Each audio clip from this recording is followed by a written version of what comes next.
folks, and welcome to another Sunday morning Samoflange. I'm hopped up on Coca-Cola.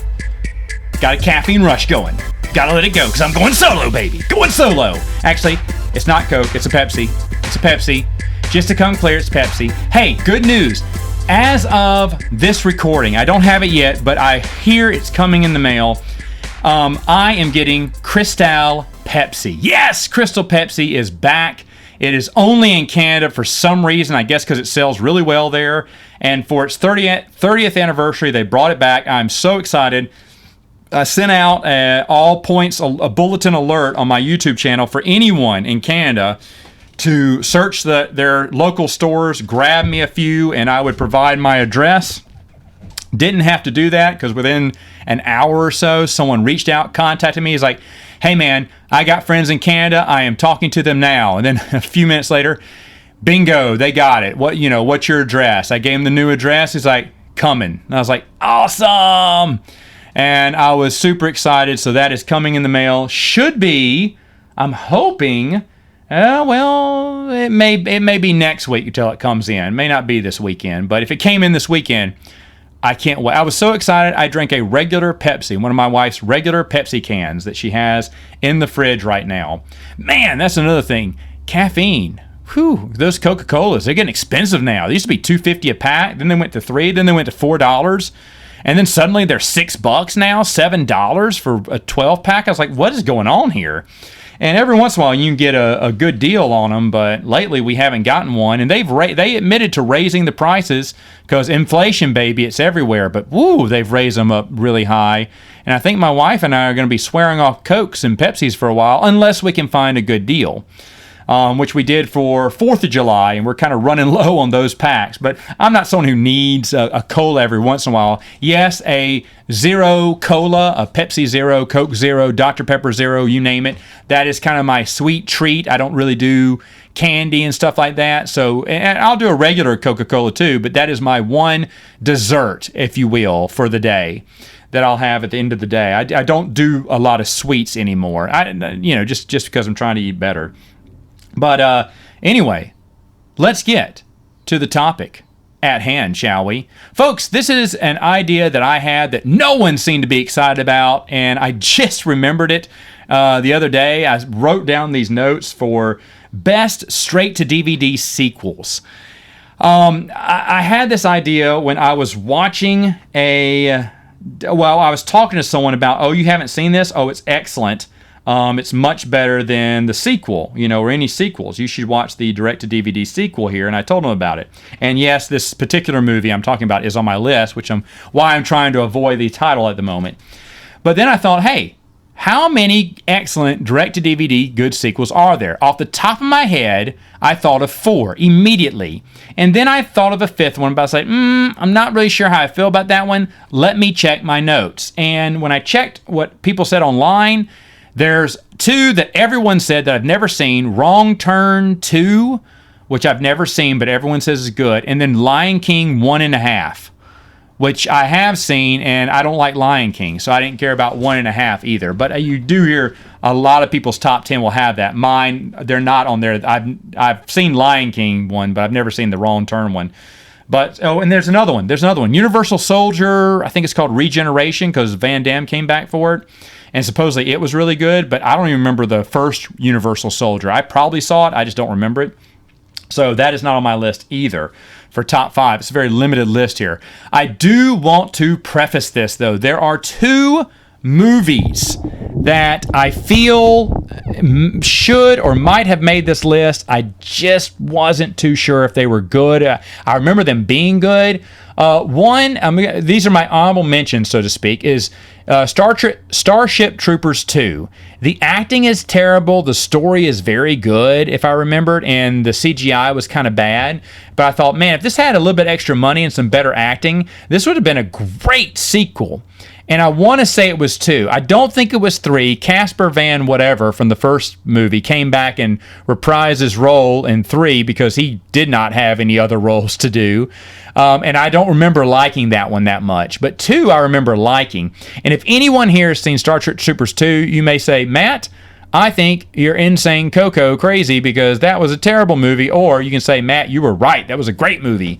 and you should have put it in your top 5. You may be right, because that was a potential number 5, but I just couldn't remember. I'm almost positive it's Starship Troopers 2, but because it had either bad CGI, bad acting, or both, I decided to not count it. I can't remember, but obviously I've got hazy memories of it, so that's good enough for it to not be included here.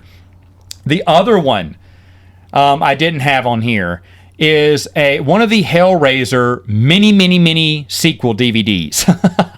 They came out with a ton, and every time they came out with one, me and my cousin would always rent it. We'd always rent it because he was a big Hellraiser fan. I didn't care. I watched the Hellraisers. They were okay. They paid Doug, I don't know his last name, was it Peterson, who played Pinhead?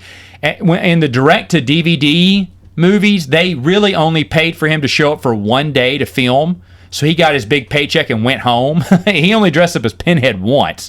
And Pinhead would only come in at the end of all these movies and collect that person's soul. And so they're like, oh, there's Pinhead, yay! Everyone got to see Pinhead for the last 5 minutes of the film. But Doug Peterson was not in it for the most part. And so most of them were just teetotal crap, and we would watch them, laugh, forget about it, and go to the next one. We were just renting whatever. This is back when you rented tapes too, but we always had a good time with Hellraiser. We'd always make fun of it. And one of them was I thought was really good. And I remember turning to my cousin going, that one was actually good. He goes, yeah, it was. I said, I'm kind of shocked. I don't even want to play the next one we got because it may not be as good as that. And I can't remember what the other movie was, but we looked through the movies. I looked through the movies, and then I looked through the movies with him, and we think the movie was Deader. It's subtitled Deader, because I remember it having a yellow cover, and Deader is yellow. I could be completely wrong. And you're saying, well, Matt, what was the plot? The same plot as always. Someone makes a mistake, opens up Pandora's box, they can't get it closed, and Pinhead comes and takes their soul at the end. But for some reason, it really had good pacing. It had a good... we enjoyed it, so I guess the scenes are really good. And if someone in the comments would like to know, Matt, I know it wasn't the newest one. It wasn't the last one that had come out, that had a better budget. It wasn't that one. It was one of those in between the 3 or 4 or 5, who knows how many they made, that went straight to DVD. If you've tortured yourself and seen them, because most of them are bad, but we remember one being pretty decent. It was a pretty decent one, and I cannot remember for the life of me which one. And my cousin just kind of shook his head and laughed. He said, I do remember us being in awe of one and me not being drunk. That's what he said. He said, I wasn't drunk when we saw it, and yes, I agree with you, it was good. He said, but for the life of me, he said, I've never seen those movies ever since then. He said, so that was like 20-something years ago, and he has no clue, or whatever, 20 years ago, whatever, when we were watching through them, and he has no idea which one that was. So, but he thinks it may be Deader too. I think it is, even though we read the description, and the description is just a different name of a person who finds the cube, okay, and unleashes hell on earth. It's the same thing over and over and over again. So for the both of us, I just made that an honorable mention, even though I really don't know which one it is. Someone can tell me in the comments, Matt, Deader sucked. You must mean this one. And yes, you're probably right. Because I honestly, for the life of me, cannot remember which one. But that's why I didn't make the top 5. So that means the first one that I thought about, that I thought, this may not be a top 5. Now it is. It is The Curse of Chucky. Curse of Chucky, at this point, they'd had Bride of Chucky, Seed of Chucky, and it was going the way of, camp. I mean, extremely campy, a lot of campy jokes. Wasn't really scary anymore because they knew it was just a doll. But Curse of Chucky kind of brought it back to ground zero and kept the entire timeline of Chucky. What's her name is in it at the very end. Oh gosh, I can see her face now, and I can't think of her name right now. This is what happens, folks, when you don't write down notes and you don't have a co-host to remind you. Don't be screaming in the comments. I've already looked it up by now. Jennifer Tilly. There you go. She comes in at the end to kind of tie in the Bride and Seed of Chucky. But it talks about, how the girl who happens to be the daughter of the voice of Chucky, she stars in it. And she's like, yeah, you never could kill the kid, Billy or whatever. And there's a stinger at the end where he goes, and the actor who played Billy does a little cameo at the end. And Chucky goes to kind of kill him, and then he thinks Chucky thinks he's sneaking up on him, but instead Billy turns around with the shotgun and goes, "Hi, Chucky," and blows his head away. And so it was kind of fun. But Curse of Chucky had the terror in it. It made it scary again. Chucky is a doll again. He's not making all these jokes. I mean, at the end he probably is, but and it has a nice twist. Now, they did another one called Cult of Chucky right after that, and that was decent too. Like I said, the TV show, total garbage. But and it's sad because it ties in with all the movies, but it's just such garbage. But Curse of Chucky was the better one out of those, and it was a direct-to-DVD sequel, which is why it's number 5, because I couldn't think about Starship Troopers or Hellraiser beating it at this point. Number 4 is The Grudge 3. People are just slapping their forehead right now going, "Matt, no." All right, let me back up here. The Grudge was the scariest movie I'd ever seen in my entire life. Okay? That and Blair Witch Project are 2 movies that physically scared me when I left the theater. I mean, and Grudge even more so, because I remember I was pissed at myself too. When Grudge came out that night, I could not sleep because they had the little Chinese kid by the bed screaming at you and everything, and I'm in bed and I'm like, I can't do this. And I remember I turned on the lights and I was pissed at myself. I was like, grown man, turn on the lights, and I was so mad and angry. And so I turned on the light, slept with the lights on, pissed off. Later on that week, my buddy who had a bad back said, "Hey, can you go up in the attic and get some stuff for me?" I was like, "Sure." I climbed up in the attic, and then, of course, I remember that attic scene. I climbed back down and said, "Dude, I'm so embarrassed to tell you this, but I just saw The Grudge, and that movie has freaked me out. Will you just go up there and just push those boxes over to the edge, and I'll just grab them and carry them down?"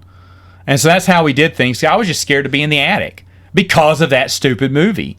So Grudge scared the bejesus out of me. And when the sequel came out, I saw it by myself because I didn't have friends back then. I went and saw movies by myself. And I wanted to see Grudge 2. And I had a Pepsi bottle, twist-off cap. And I remember it was a packed theater. I was sitting next to a little girl and her grandfather. And every time a scary scene, the scary scenes aren't jump scenes really. They're scenes that are, it's happening, it's going to come, the music, the tension, the hair is growing, coming out of the screen. Well, I would take my cap and I'd twist it really tight. It was already on my bottle cap, but I kept twisting it. My knuckles would be white because I was going, "Oh my gosh, oh my gosh." And I remember hearing the little girl turn to her grandpa and go, "Hey, Papa, look at that man over there. Look at this man here." Look, what's he doing? Like, look at this man, the grown man being scared. And that's when I stopped twisting my Pepsi. I kind of sat there with my arms folded, pretending that I wasn't scared anymore. Because the little girl's like, "Papa, look at him." Yeah, kid, freaked me out. So when the third one came out, I was so excited, but then I was like, wait, it's coming out into DVD? Why? And I watched it.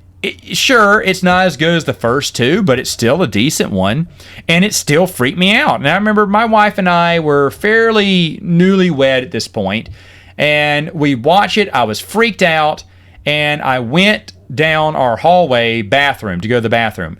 Well, my wife thought it'd be really funny. There's a freaky scene where a dead body is wrapped in a bed sheet, and it's the Grudge girl, and she's like caterpillaring down the hallway going, in the bag, and the guy can't get the elevator closed, and she's still coming down with the bed sheet down. And I thought, oh, that's so scary. So, of course, my wife she grabs the bed sheet from our bed, wraps my cousin up in it, and my cousin starts doing the wiggle worm on the floor as I exit the bathroom. And it's a dark hallway, and I see that, and of course I'm going, "Juga!" Because, hey, I'd do that right now if I saw someone in a bed sheet, wrapped in a bed sheet coming at me, making the, whatever Grudge noise. Scared me, and my wife got the big giggles out of it because she is mean. I'm just glad that they did that after I went to the bathroom. That's all I'm saying. Now, Grudge 3, like I said, for me, I think I have these on DVD. And I have watched all 3 again, and I don't think 3 is that bad. I really enjoy 3. I think 3 has a lot of scary points in it. Like I said, the first one's still the best and still the scariest. But, I take this back. I think I put 3 on par with 2. I really did enjoy it. Really thought it was scary, and that's why it's on my list. It's funny. The Grudge 3 is number 3 on my. Oh no, it's number 4 on my list here. Excuse me. I was out of touch there. All right, so what about number 3? Well, number 3 is one of Disney's only good direct-to-DVD sequels. Disney made a ton of direct-to-DVD sequels. I see top 10 list of Disney direct-to-DVD sequels. And here's the thing. There's only one that was good. And it wasn't Lion King 1.5. It was the Aladdin movies. Okay? Both of them. And if I had to pick between Return of the Jafar and King of Thieves, Return of the Jafar. Return of the Jafar is great. It's great. If there's a song for Forget About Love, sung by the late, great Gilbert Gottfried, my wife and I still play that song. We love that song. That is one of my favorite songs from Disney, is Forget About That Guy. We sing it all the time. We love Return of Jafar. The only thing that bothered me in the sequels was that the shackles were on the genie's hands. And that was so poignant in the first movie that they fell off his hands. He was free. So why is he shackled again? That always bothered me in the DVD sequels. I mean, that's because that's the way he's always been drawn, so we're going to draw him with shackles. But how hard would it be just to forget the shackles? You know, I just don't understand why he was back in shackles again. Now, of course, Return of Jafar is infamous for not having the voice of Robin Williams, right? Robin Williams had a tiff with Disney over Aladdin, actually. And some kind of contract dispute or something. He was pissed, and he swore never to do another movie with Disney. Disney went to make things right with him, which is why he came out for the third movie called King of Thieves, which is really good too. That's a good one. Aladdin finding his father and everything. Doing Alibaba and the 40 Thieves. I really like that. Tying in another story, you know, from the Middle East. That was a really smart thing they did there. And that whole trilogy is really good. Of course, the first movie is the best, duh. But Return of Jafar is second best, and King of Thieves is third best. And out of all the Disney direct-to-DVD sequels, those are the only good ones, in my opinion. Those are the only good ones there, because I would watch those again and again. My wife we watched all. This is back when we were newlywed. I said, hey, because I think we were watching all the DVD movies. This is back when Netflix was, you know, you could go in the store. No, you do DVD rentals and streaming. So I had both. And so we just did DVD rentals of all the Disney movies, I think, first. And then I said, hey, do you want to do Disney sequels too? And she went, absolutely. So we started watching through all the sequels, and the sequels were awful. I remember the worst ones was Cinderella 2 and 3. It was just totally pointless. Totally pointless. An okay one would be the Christmas Bell one. We've seen that 2 or 3 times, you know, together and with the kids and whatnot, because the voice of Pee Wee Herman is in it for one of them. And I mean, it was okay. Christmas one's okay. But we got each one of those DVD sequels through Netflix and watched them, you know, in the mail. And we'd like, oh, Little Mermaid 2 was just a disaster. I mean, yeah, there's so many bad ones. But Return of Jafar I'd already seen. And I think King of Thieves I'd seen, but only once. And we rewatched those, and we were like, man, these are good. And, yeah, of course, when you're watching crappy Disney, you know, direct-to-DVD sequels, you know, anything, I guess, halfway decent would be good. But those were the best. Those were the best out of all those. And, hey, that's why they're number 3 on my list here. Number 2, my favorite Pixar series is Toy Story. I love Toy Story. Toy Story 1, 2, and 3 are excellent. They're excellent. Toy Story 4 is garbage. It is hot garbage. Hot flaming garbage. Hot flaming stinking garbage. Okay? Just for good effort. I never even watched Lightyear, just like no one else did either. They did come out with some shorts. There is one short I want to give honorable mention to here. It is, I can't remember what it's called, but T-Rex. It's Rex and the bathtub toys. And it's like 5 minutes or 2 minutes or whatnot, and it is hilarious. Rex goes to the bathtub. There's all these bathtub toys. They want to be played with after the kid gets out of the bathtub. They have to sit in, you know, an empty bathtub, and they're all depressed. So Rex turns on the bathtub and blocks the drainer, so it's overflowing. So the bath toys are having a great time, but the party gets out of control, and there's too many bubbles, and there's too much water, and, you know, it kind of spills out. But it is hilarious. I love it. Bathtub Rex or whatever it's called. That's a good short. They do a bunch of other shorts that are meh. And then they did a movie called Toys of Terror. But a really solid one, and I truly mean this, is Toys That Time Forgot. It starts off, the toys are owned by the little girl from Toy Story 3. She goes over to her friend's house who just had a birthday party. He got tons of toys that he took out of the box and set up. It's a dinosaur barbarian, it's like a barbarian age set, but they're all dinosaur action figures with castles and catapults and everything. But that was cool. But you know what he really loved? He got a video game system. And so he and the little girl decide not to play toys, but to check out, he's playing video games, so she decides to play video games with him. And it's the old classic tale that kids don't play with action figures anymore. They play video games. They are into electronics over action figures. When I was a kid, there was nothing better on God's green earth than my action figure. My action figure was the best. When my parents let us open one Christmas present before Christmas, we on purpose felt out the packages for the one that looked like an action figure and opened that one up because that was the best. That was going to be the best toy you were going to get guaranteed, unless it was an action figure playset. That was the only thing that would trump an action figure or an action figure vehicle. That would trump an action figure. But action figures were the pinnacle of toys for me. And that no one would want to play with those is inconceivable to me. But my nephews grew up never really playing with action figures, and that hurts my soul. Not even my heart, but the soul of my heart. It hurts. And so this movie really connected with me because here are these toys. They don't know they're toys, just kind of like Buzz Lightyear. They kind of capture all the Toy Story toys and are about to torture them. And they say, hey, you know what? You're just toys. You guys need to be played with more.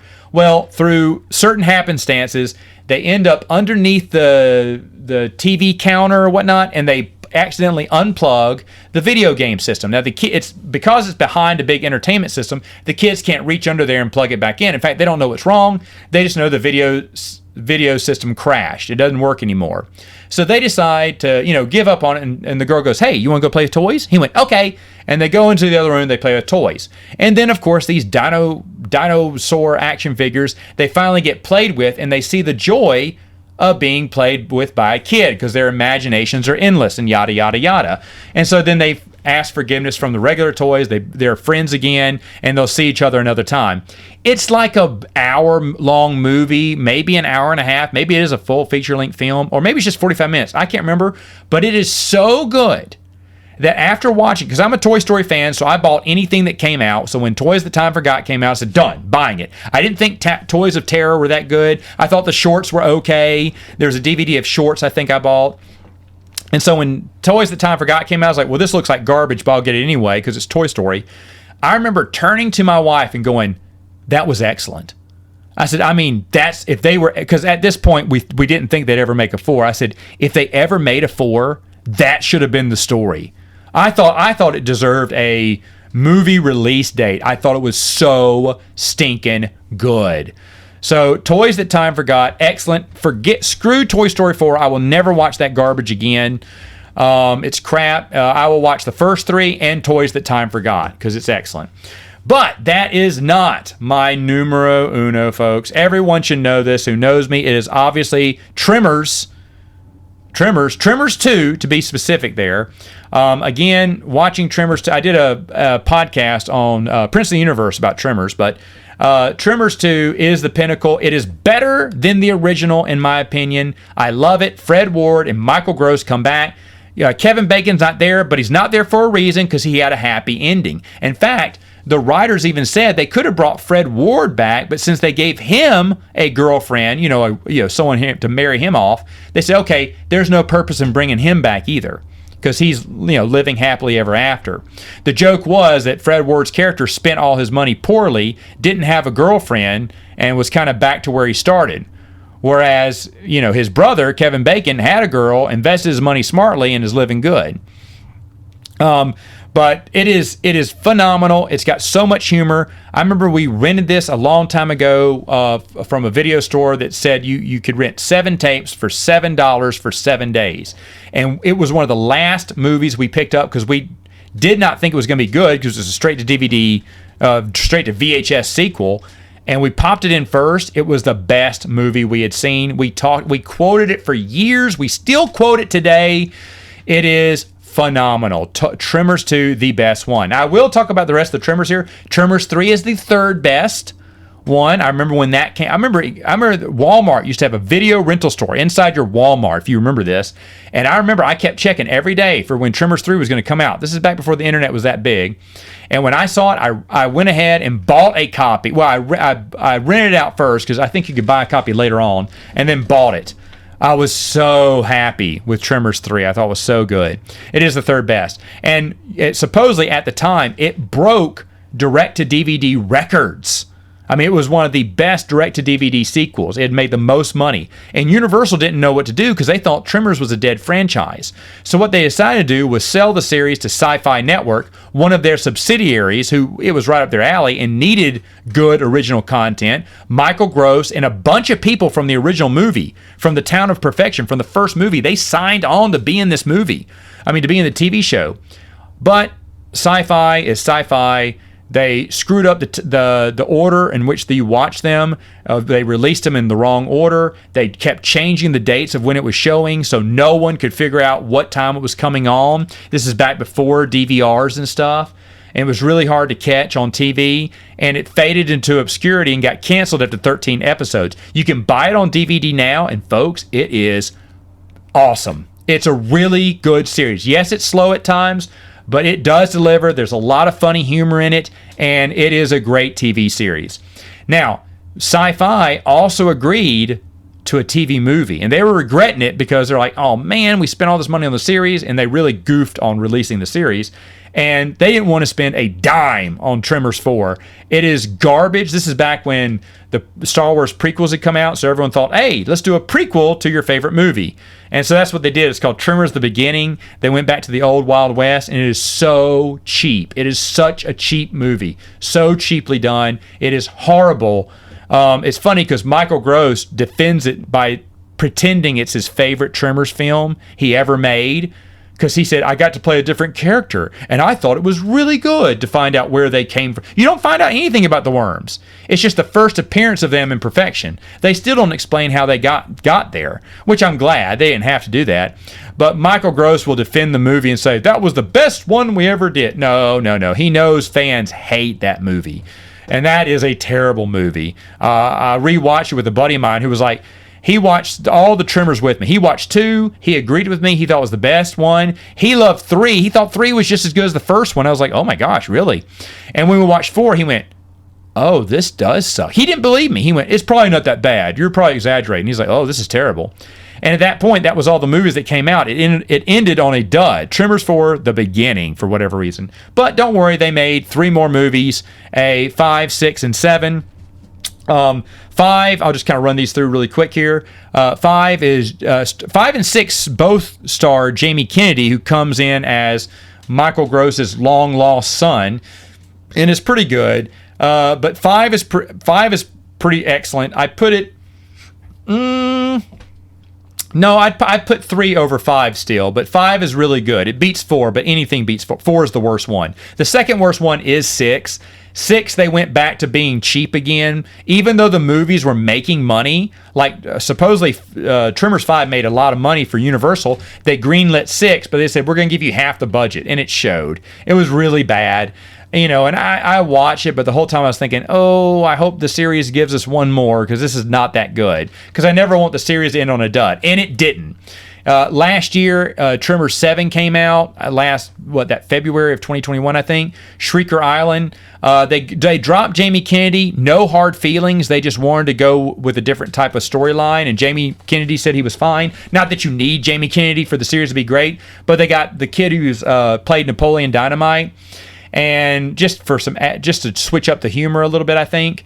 And it does end the series. Also, it's the only second? I think it's the second or third film ever to have Shriekers in it, because Shriekers, I guess, were too expensive to put in the movies. 4, 5, and 6 just ignored them completely. But Shriekers are awesome. So that they brought the Shriekers back, I loved. But Shrieker Island is really good. They pumped a little bit more money into it. It is the end of Michael Gross's character. They do give him an ending, a send-off. They sunset his character, so to speak, and they ended the series, and I'm fine with that. Now, Michael Gross said, hey, if more money's made, they may come back and ask for an 8, and we'll do it. Yes, they can make an 8, but they don't have to because 7 was good enough for me, and it was an ending that I enjoyed. But still, does any of that hold a candle? 7 is probably equal to 5 in my opinion, and it probably could be a little bit better. Fun fact, when I was looking up, other people's, top best DVD sequels, this Tremors 7 was on someone's list. on the newer list, Tremors 7 is on there. So a lot of people agree with me. They think it's good. Is it better than Tremors 2? No. And even this guy who made the list later on put Tremors 2 at the top. So good on him. So there are my great straight-to-DVD sequels. I don't even know if you can tell me of any other good ones, but if so, let me know in the comments below. Everyone should watch Christmas Vacation 2, Cousin Eddie's Adventure. Believe me, you'll love me or maybe probably hate me for it, and I'll see you next time on Saturday Morning Samoflange.